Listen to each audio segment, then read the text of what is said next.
জ্ঞানদার খোঁপায় কাঁটা লাগাচ্ছিলেন স্বর্ণকুমারী। তিনি কিন্তু অন্য সুরে বলেন, কি করবে বেচারি নতুন বউঠান, হয়তো বন্ধা নারী, অথচ ওর মনটা কত স্নেহময়। আমি আমার লেখার কাজ নিয়ে থাকি বলে বাচ্চাদের কোলে নেওয়ারও সময় পাই না, কিন্তু নতুন বউঠান সব কাজের মধ্যেও আমার ছোট মেয়েটাকে নিয়ে কত আদর যত্ন করে, রূপাকে কত আগলে রাখে। আর রবি তো বলতে গেলে ওর কাছেই মানুষ। ইতিমধ্যে দাসীরা পাথরের থালায় থালায় জলখাবারের ফল সাজিয়ে এনেছে।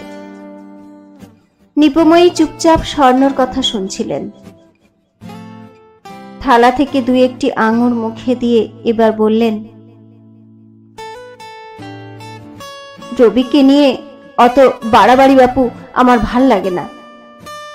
আগে তো দেওর বৌঠানের এত মাখামাখি দেখিনি, সে তোমরাই চালু করেছো মেজদি।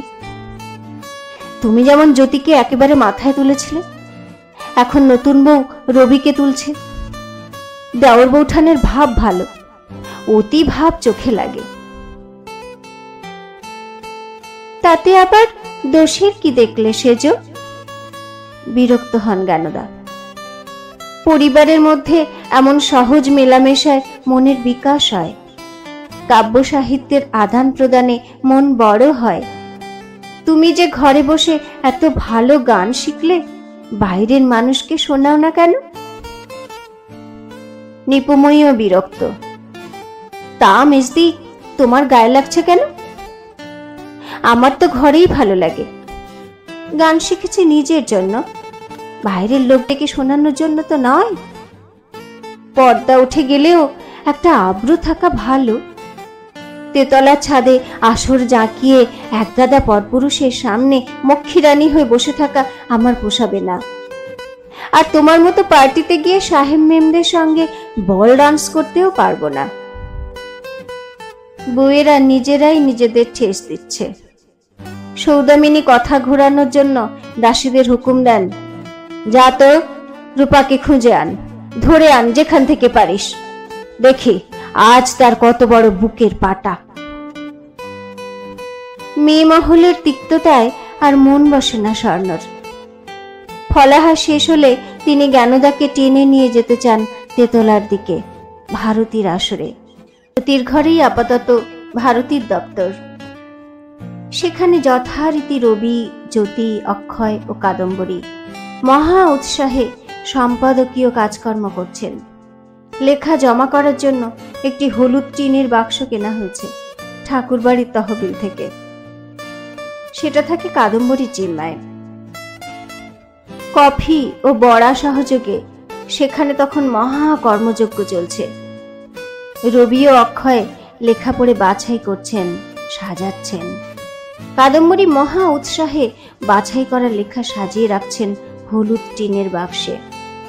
বাড়ির অন্য মেয়েদের থেকে তিনি যেন আলাদা। কাজের মধ্যে থাকলেও মনে হয় তিনি যেন দুটো ডানায় উড়ে বেড়াচ্ছেন মাটি থেকে উপরে। জ্যোতি হিসেবপত্র নিয়ে ব্যস্ত। ভারতীর খরচ জোগাতে দ্বিজেন ও জ্যোতি দুজনেই 50 টাকা করে জমা করেছেন। অল্প স্বল্প গ্রাহক চাঁদাও উঠছে। দপ্তরে বেশ কিছু গ্রাহক আবেদন জমা পড়েছে। তা নিয়ে সকলের হইচই। প্রথম সংখ্যার আগে গ্রাহক সংগ্রহের জন্য হিন্দু প্যাট্রিয়ট পত্রিকায় একটি বিজ্ঞাপন দেওয়ার আইডিয়াটা কাজে লেগে গেছে। বিজ্ঞাপনে লেখা হয়েছিল, আগামী শ্রাবণ মাস হইতে ভারতী নামে সাহিত্য, বিজ্ঞান, দর্শন প্রভৃতি নানা বিষয় নিয়ে একখানি মাসিক সমালোচনী পত্রিকা প্রকাশিত হইবে। এখনকার সুপ্রসিদ্ধ লেখকদের মধ্যে অনেকে এই পত্রিকার সাহায্য করিবেন।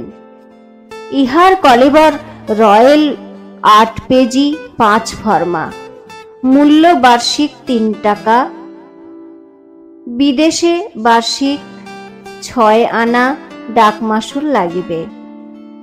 ইহা প্রতি মাসের 15ই প্রকাশ হইবে। যাহারা ইহার গ্রাহক শ্রেণীভুক্ত হইতে চাহেন তাহারা জোড়াসাঁকো দ্বারকানাথ ঠাকুরের লেন 6 নম্বর বাটিতে শ্রীযুক্ত প্রসন্ন কুমার বিশ্বাসের নামে পত্র লিখিবেন। শ্রী দ্বিজেন্দ্রনাথ ঠাকুর, সম্পাদক। কাগজ বেরোলেই দুজন বিলি সরকার হাওড়া ও কলকাতায় লেখক, গ্রাহক ও বিশিষ্টদের কাছে পৌঁছে দেন। মফস্বলে ডাক মারফত 84 কপি পাঠানো হলো প্রথম দিনেই। বাড়ির মধ্য থেকেই বেশিরভাগ লেখা সংগ্রহ হয়ে যায়। প্রধান লেখক রবি, জ্যোতি ও অক্ষয়। প্রথম সংখ্যায় রবির কবিতা ও গল্প একসঙ্গেই প্রকাশিত হলো। অক্ষয় কবিতা ছাড়াও সরস সাহিত্য আলোচনায় হাত পাকাচ্ছেন। দ্বিজেন মাঝে মাঝেই ভাবগম্ভীর প্রবন্ধ লেখেন।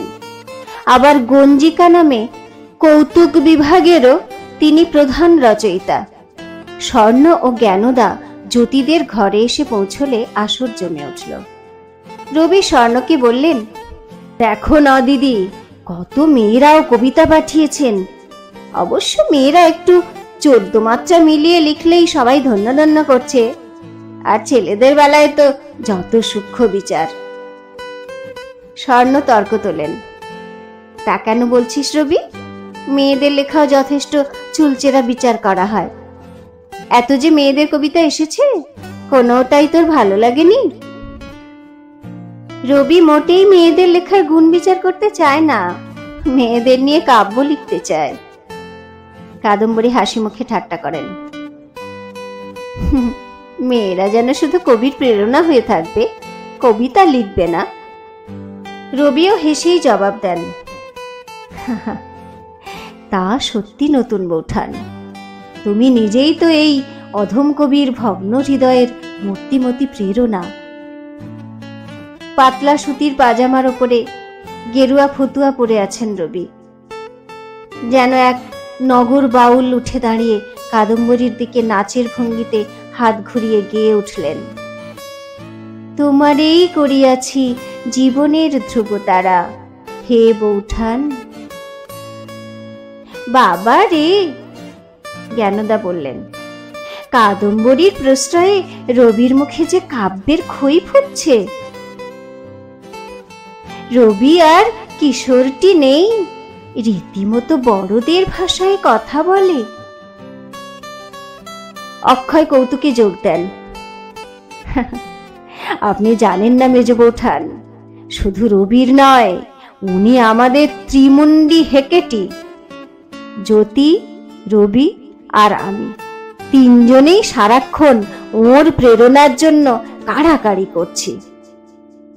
সম্প্রতি মহাকবি বিহারী লালও সেই দলে যোগ দিয়েছেন মনে হচ্ছে। দুষ্টু রবি ফোড়ন কেটে বললেন।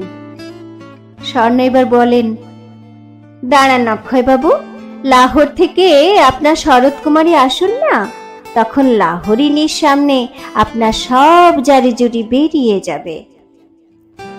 জ্ঞানদা ভাবেন, কি আশ্চর্য, জ্যোতি কি করে বিগলিত মুখে বইয়ের গুণগান শুনছে। তিনি জানতে চান, কি নতুন, তোমার বউ যে সব তরুণ কবিদের হৃদয় হরণ করছে, তোমার বুকে কোনো জ্বালা ধরছে না?